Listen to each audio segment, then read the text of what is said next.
Thank you, Pastor Jerome, and happy 10th anniversary, Victory Pampanga. Palakpakan naman natin ulit ang bawat isa. I grew up going to Tarlac every summer, and so I would learn some Kapampangan words. Nanong burimo, nanong bari lagyo mo. Hindi ko na sasabihin yung hindi kanais-nais, okay? Ditak, manati, maragol. But the most important one is manyaman eh, okay? So, I think, and of course, my wife, Minnie, would you please stand up? My lovely bride. Her dad is from Guagua, Pampanga. So, Pastor Jerome, I'm making myself an honorary Victory Pampanga member, okay? Aro?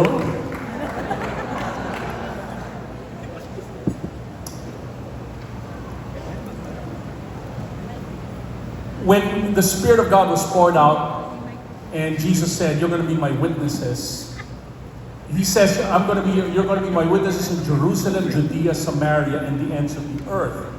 And so God's intention when He placed His Spirit upon us as His followers is to be able to take the gospel cross-culturally. In other words, beyond our comfort zone.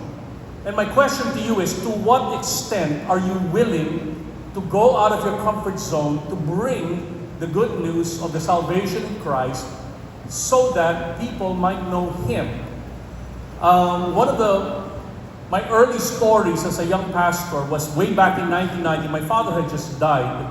And what happened was my friend, one of my pastor friends, and I decided to just go out while we were, grieving and mourning. And what happened was I decided to go to Shakey's, okay? And while we were eating there, I was comforted by the food. It's comfort, that's why it's called comfort food, right?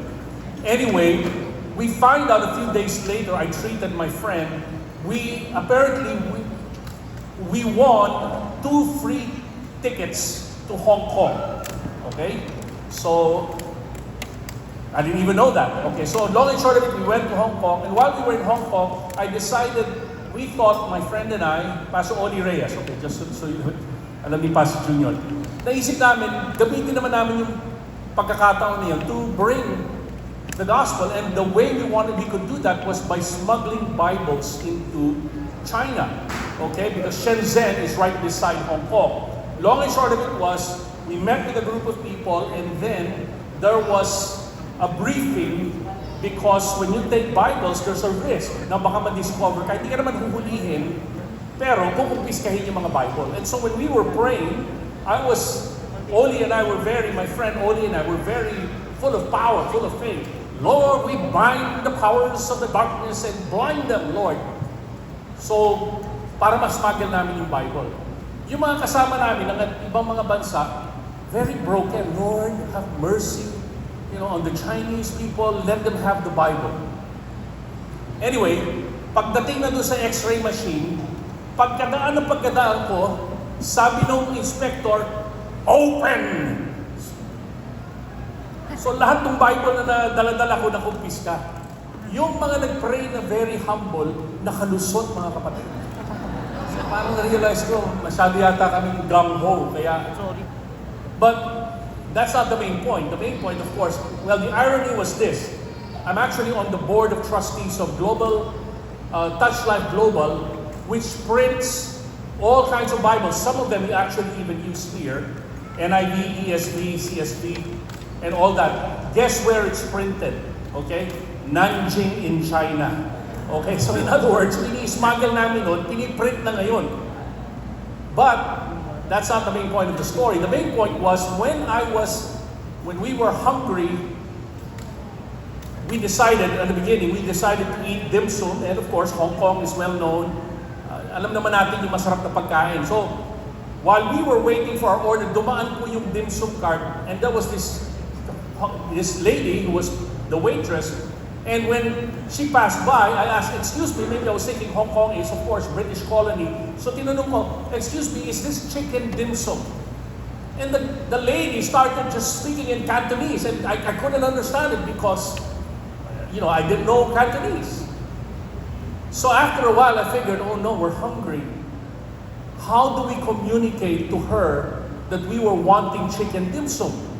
And so after a while, God gave me an insight. Well, I don't want to invoke God, okay? Sabi ko lang, bak, bak, bak, bak, bak, bak, bak.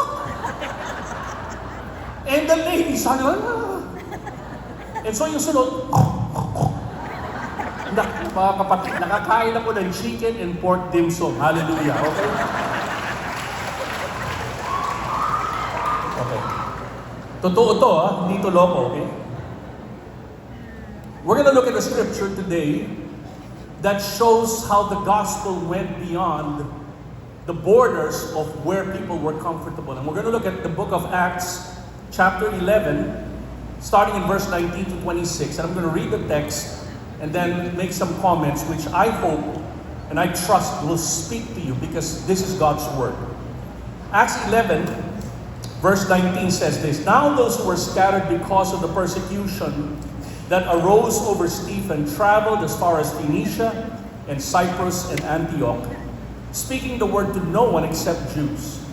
But there were some of them, men of Cyprus and Cyrene, who on coming to Antioch spoke to the Hellenists also, preaching the Lord Jesus. And the hand of the Lord was with them. And a great number who believed turned to the Lord. The report of this came to the ears of the church in Jerusalem, and they sent Barnabas to Antioch. When he came and saw the grace of God, he was glad, and he exhorted them all to remain faithful to the Lord with steadfast purpose. For he was a good man, full of the Holy Spirit and the faith. And a great many people were added to the Lord.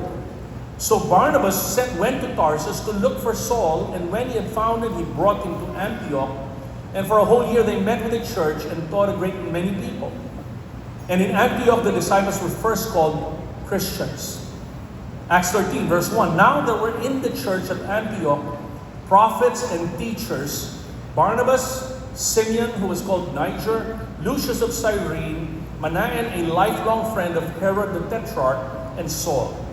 While they were worshiping the Lord and fasting, the Holy Spirit said, 'Set apart for me Barnabas and Saul for the work to which I have called them.' Then after fasting and praying, they laid their hands on them and sent them off." Father, thank you for the preaching of your word. Your word is a lamp unto our feet and a light unto our path. Lord, through your word, we get the knowledge of salvation through faith in Christ. Lord, thank you that even today, Lord, not only are we celebrating what you've done in our lives and through our lives, but you're preparing us, Father, for the days ahead. So, Lord, open our spiritual eyes and ears to hear what the Spirit is saying to the churches.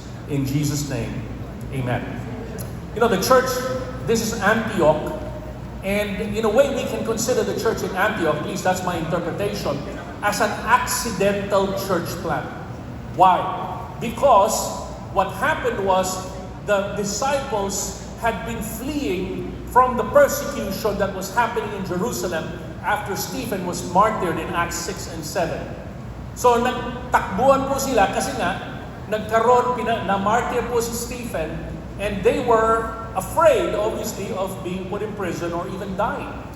And so they decided to go to different places, except the apostles, of course. And then some of them ended up in this city called Antioch. I'll explain what this city is. And while they were there, they started not just, remember, most of the time they were only reaching Jewish people. But for some strange reason, they started going beyond the Jewish people to the Hellenists or the Greeks. And the amazing thing was, these people who had no background, well, I'll have to qualify that. They did have some background. No background of Judaism. They were very responsive to the gospel. And so, many believers were born again in that place. Now, what's the point? The point is, this was an unplanned church plant, if you will. And if you look at your own journey of faith, you'll find out that there are things that happen in your life that you didn't really plan out, isn't it? But when you trace back where you are now from where you were before, you realize God has been at work in your life all this time. How many of you would agree with that? Yun yung maganda kay Lord, mga kapatid. God is a sovereign God. He knows His plans that He has for you and me. So don't think that just because things you wanted to do didn't turn out the way you want, that doesn't mean God's will is not in your life. And so here, what is Antioch? Antioch is a significant church. It's probably the third or fourth largest city in the Roman Empire, after, of course, Rome and Alexandria. And what's interesting about Antioch, it was a cosmopolitan city. Now, when you hear the word cosmopolitan, most of us think fashionista, right? Actually, cosmopolitan simply means a milieu, an environment where different cultures can interact. That's what a cosmopolitan city is. Unlike in Jerusalem, which is very ethnocentric. What's the point? The point is, we see a progression from the gospel from rural Galilee and Judea into more and more cosmopolitan cities. Why? Because God's intention was for the gospel to spread from Jerusalem, Judea, Samaria, and ends of the earth. I'm setting you all up because this chapter, this passage we're reading, is going to turn history into a totally new, different direction. And so, Antioch was a multicultural city, multiplicity of religions. It was a center of Apollos worship and other religions. Now, you might say, well, that's a challenging environment. There was actually a Jewish population there, about 10% of the population. What's fascinating is because of multiculturalism and pluralism, it actually made it more conducive for the gospel to be presented there. And that's the interesting thing. Pag kinumpara mo, mga kapatid, ang Christianity with all other religions, you will find out Christianity is unlike any other religion. Because all religions, the attempt is for you to be good enough to merit favor with God. Christianity is God seeing we're not worthy, but He came and made us worthy through Christ. And so, when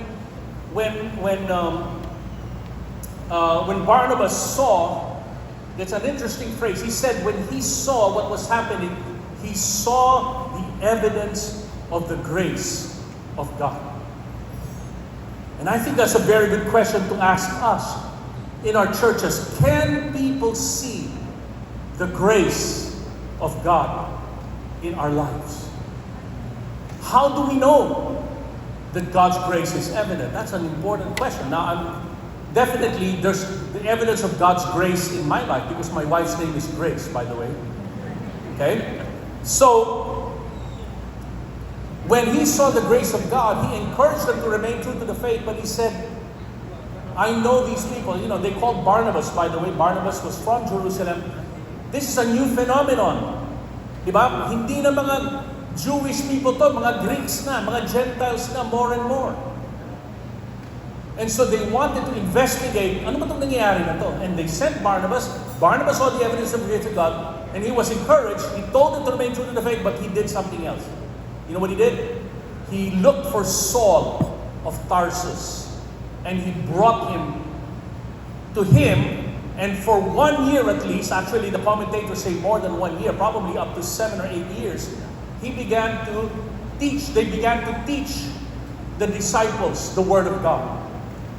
Why Tarsus? Why Saul of Tarsus?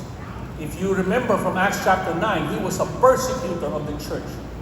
He was a Pharisee of Pharisees. But then the Lord met him. Saul, why are you persecuting me? He falls on his knees, just like what we did earlier. I like that posture of falling on your knees, isn't it? And then Jesus revealed himself. He said, why are you persecuting me? Saul was not persecuting Jesus, he was persecuting the church. But do you realize, come on, Jesus and this church are so one that if you persecute the church, you're persecuting Jesus. Wow. Let me tell you this, when the enemies of the gospel are persecuting you, they're contending with Christ himself. And here, he remembered, of course, after the conversion of Saul, he remembered that he was someone who was a strategic person. He remembered the prophecy of the Lord towards Saul that he's going to be sent to the Gentiles. And so he remembered that and called him. What's interesting about Saul, by the way, Saul was his Jewish name. Remember, he eventually became Paul right in this chapter. We didn't read it. Do you realize Paul was his Roman name? Okay? So, mahalaga po yun mga kapatid, that when someone changes your name, the Bible changes the names of people all the time. Okay? Because God begins to define the purpose of your life. Names are very important.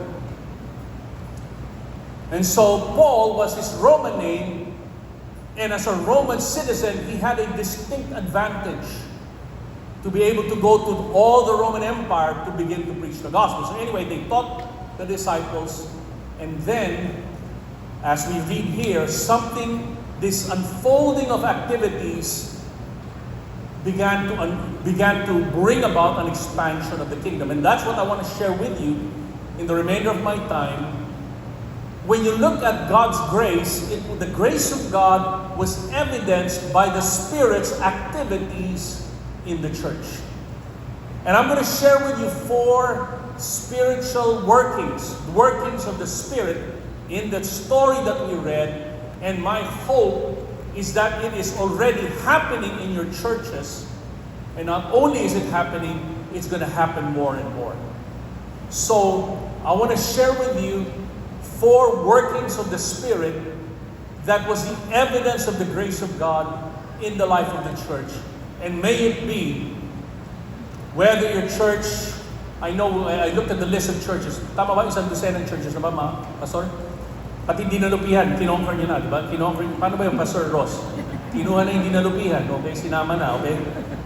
Anyway, whether your church is 30 years old or 1 year old, may this be the evidence of God's grace. Number 1, spiritual edification and equipping of the saints.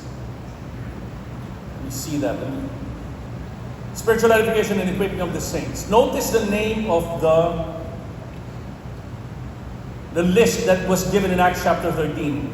There were in the church at Antioch prophets and teachers, and then he mentions them by name. Actually, the names are important here. They're not just random names. You'll see some of the names are of Greek origin. Some of them are, from other parts, maybe as far as Ethiopia is concerned. So, just by the names, you'll realize it was a multicultural leadership team. Okay, that's important for us to understand. We have many churches around every nation that has a plurality of leadership teams. We have Americans, we have Chinese, we have Filipinos and all of that. And the diversity actually enriches the leadership team. But not only was it a diversity of people, it was a diversity of giftings. Prophets and teachers. Now, prophets and teachers are 2 of the 5-fold ministry gifts that are indicated in Ephesians chapter 4. It says here, verse 11, and God gave some, let me read it, and He gave the apostles, the prophets, the evangelists, the shepherds and teachers to equip the saints for the works of the ministry for building up the body of Christ. Listen, having been part of this spiritual movement for the last 35, 36 years, I have the distinct advantage. Pastor June, Dr. June Escosar, and myself, we serve on the Bishop's Council. And I can't tell you the joy that we have in being part of this leadership team. Why? Because we see a diversity of the gifts of the Holy Spirit in the different ministries that are presented. I'm talking about these 5-fold gifts. Your pastors from Pampanga, they have a diversity of gifts.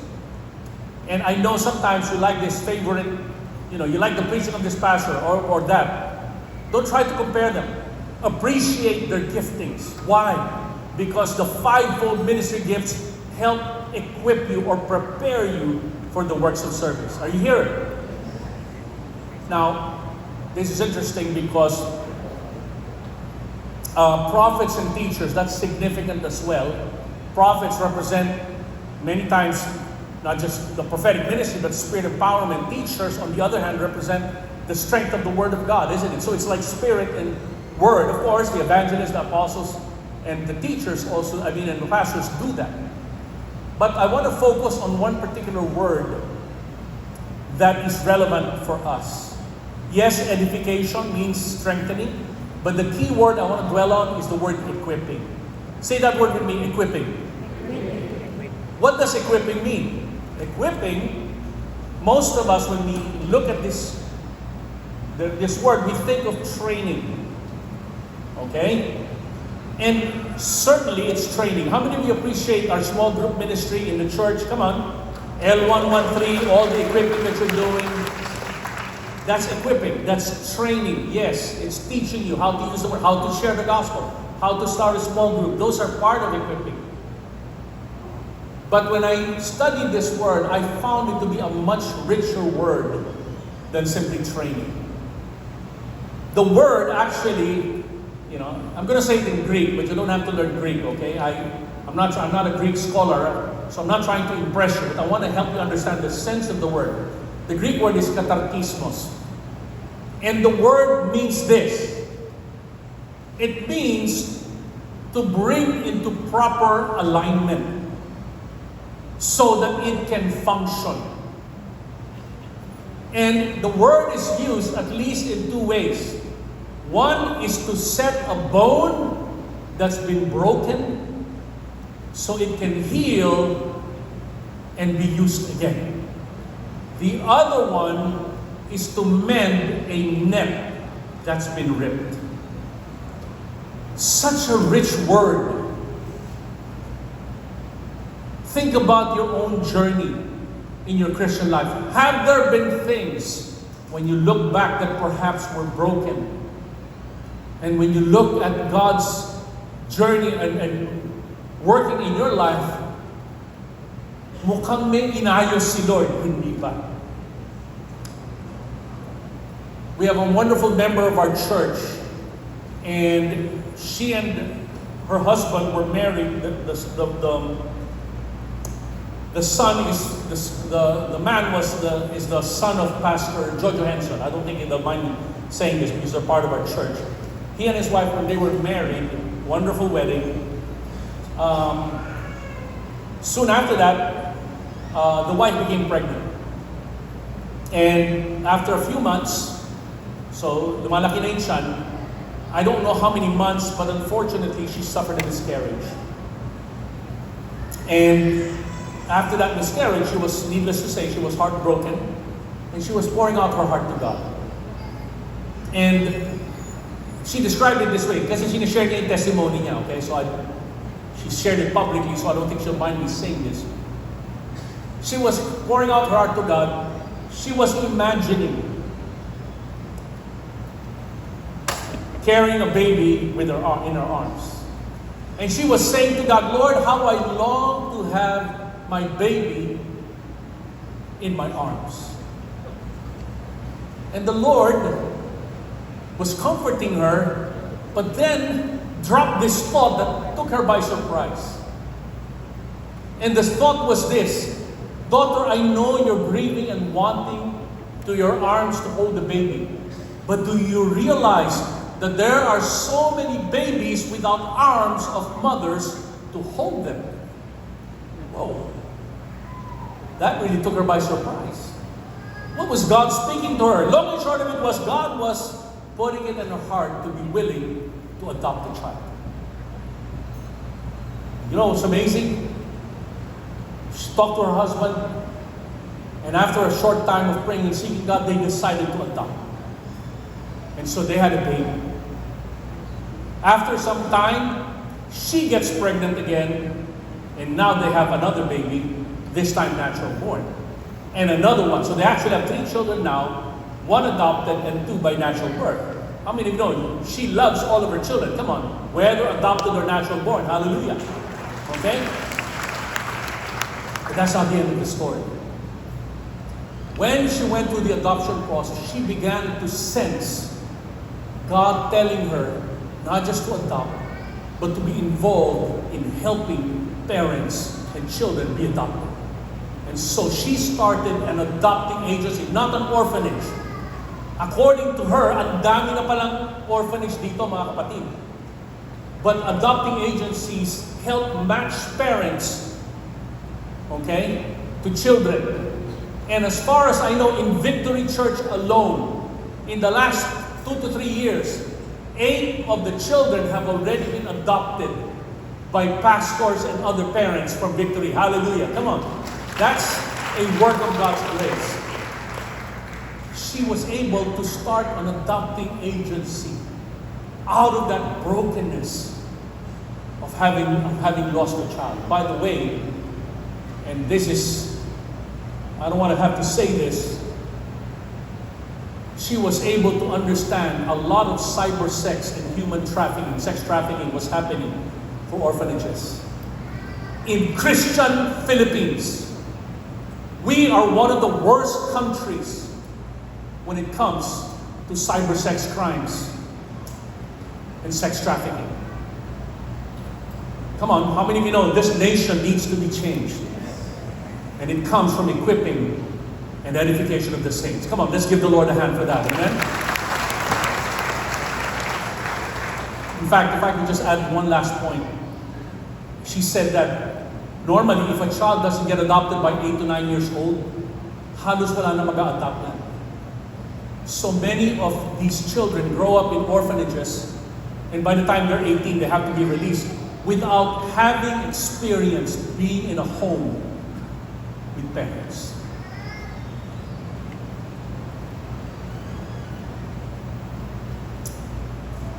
I just had a thought. Some of you might be interested, be willing to adopt. We'll connect you. It's called Generations Home. It's not a ministry of Victory, but we certainly support it. Let us know. Number 2, spiritual sensitivity during times of worship, prayer, and fasting. Actually, fasting was a rare practice in Greek culture, but more of an act of, and for Jewish people, mourning. It was a practice of mourning. But for followers of Christ, you know, how many of you are looking forward to our fasting come January? Come on. Hallelujah. All right? Feasting before the fasting. Okay?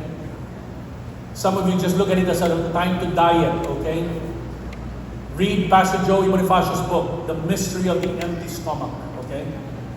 But do you realize that fasting can be an act of devotion? It says, while they were worshiping and fasting, the Holy Spirit began to speak.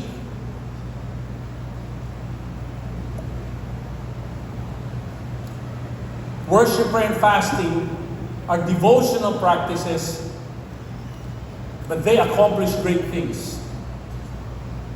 The word worshiping is an interesting word as well. The other Greek word that I've learned is liturgeo, where we get the word liturgy. And liturgy, apparently, I know we say every church has a liturgy. We may not call it that, but it's the order of worship that we do. All of us have liturgy. Even as we are contemporary worship as opposed to traditional worship styles. Okay? And liturgy simply means a service with in an official capacity. It's like an ambassador. During the pandemic, you know, there were one of the most plush villages in Metro Manila is in Forbes Park. We have a member of our church there, and because many of the ambassadors lived there, they got to interact with these people. And so, long and short of it was, they started ministering to these ambassadors. Now, I don't think they've given their lives to Christ, but at least that's connection. And one time, maybe last year was it, or 2 years ago, I was invited to the home of this member of our church. And there were 3 ambassadors there. The French, okay, the French ambassador, which one the other one? I think the German, and the third one was the Vatican ambassador. Okay? So the papal nuncio was there. Okay? Ito yung mga ambassadors, mga kapatid.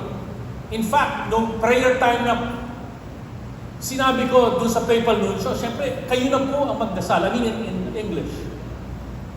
But I was surprised. The papal nuncio said, Bishop, please do the honor of prayer. Wow. Papal nuncio na to, mga kapatid. Pero ako pa rin yung pinag-pray. Pinag-pray ko na talaga. As I interacted with these people, they're dignitaries. They're people representing, can you imagine, France, Germany, first world countries. But the more I interacted with them, you know what I found out? They're just ordinary people. They have families, they have hopes, they have concerns, but yet they have very dignified positions. Guess what, brothers and sisters?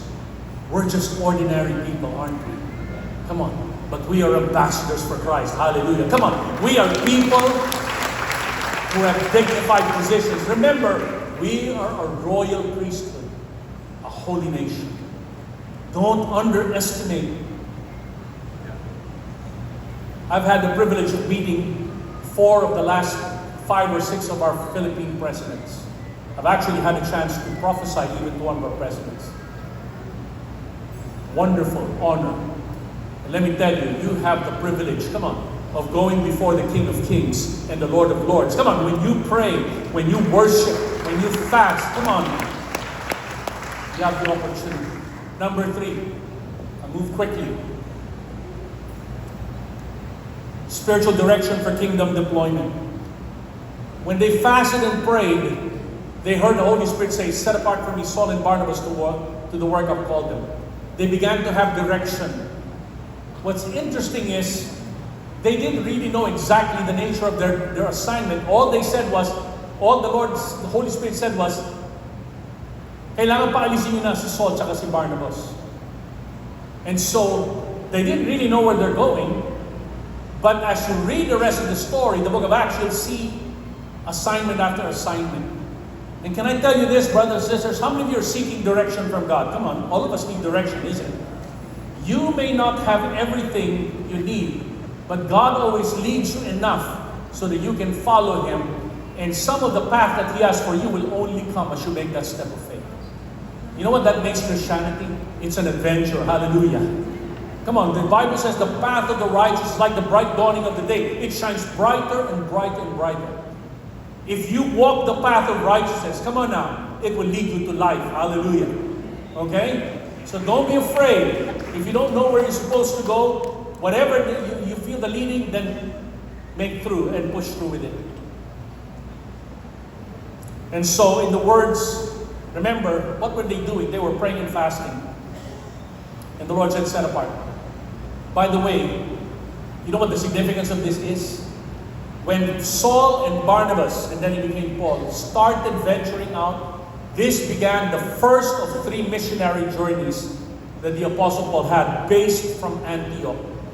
And let me tell you, this, as I said, is the pivot of gospel proclamation beyond Jewish territory into the Gentiles. And Dr. Jude later is going to explain how much more we can do as a movement. And so I remember one pastor said it this way.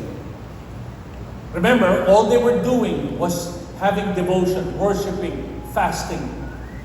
But their obedience changed the course of the whole world. In the words of one pastor, he said this, Lord, how can my not eating a hamburger change the world? Okay? Or, i-apply natin, Lord, how will my not eating sisig change the world? Okay? Never mind. Babalikan ko yan. And finally, number 4, spiritual authority over powers of darkness. Acts 13, verse 6 to 12. When they had gone through the whole island as far as Paphos, they came upon a certain magician, a Jewish false prophet named Bar-Jesus. He was with the proconsul Sergius Paulus, a man of intelligence who summoned Barnabas and Saul and sought to hear the word of God. But Elymas the magician, for that's the meaning of his name, opposed them, seeking to turn the proconsul away from the faith. But Saul, who was also called Paul, filled the Holy Spirit, looked intently at him. You son of the devil, enemy of righteousness, full of all deceit and villainy, will you not stop making crooked the straight paths of the Lord? And now the hand of the Lord is upon you, and you will be blind and unable to see for a time. Immediately mist and darkness fell upon him, and went about seeking people to lead him by the hand. Then the proconsul believed when he saw that what had occurred, for he had astonished at the teaching of the Lord. Listen, when the preaching of the word is accompanied by signs and wonders, it's easier for people to believe. Don't ever think that it's your persuasive power that's enough to convince people. Paul said, my preaching was not with wise and persuasive words, but a demonstration. God will never lead you to do something that He will not give you the power to do so as well. Are you with me? Okay, don't be intimidated by the people you're being reached. This is a public official. Nire-resist siya. Okay? I remember in the earlier days when we started our church in Quezon City at UP campus, there was one particular dorm there. Actually, the two dorms, yung Kalayaan, yung mga taga-UP dyan, may mga multo-multo. Actually, maganda nga may multo kasi madaling i-cast out yung mga yon. There was one time in another dorm, Malave. It used to be a hospital during World War II. So, you can imagine what kind of spiritual powers there were. Kasi may mga namamatay doon. There was one time this woman was manifesting the student while we were doing a Bible study. Pastor Winston. And Pastor Winston, he's our ghostbuster. After a while, he was trying to cast out, ayaw lumabas. So, okay, maya-maya, may nakita siyang pusa na dumadaan. Nagkaroon siya ng flash of inspiration. Remember, minsan, di ba kinast out ni Jesus yung mga demons pumunta doon sa baboy? Sabi niya, I command you, go to the cat. No, seriously, you know what happened? Nagkaripas ng takbo yung pusa, okay? Na-set free yung babae. Hallelujah! Okay? Come on. Now, I shared this story in Singapore. Parang may na-offend yata kasi marami silang alaga. Siguro yung iba, mga pusa. After na, yung video Yung na. mga kapatid, ano naman natin Patayin naman yung ilaw eh. Mga pusa yun na nasa kanya. Okay? So, if you have a pet cat, okay, don't take this, okay? I don't want to offend you.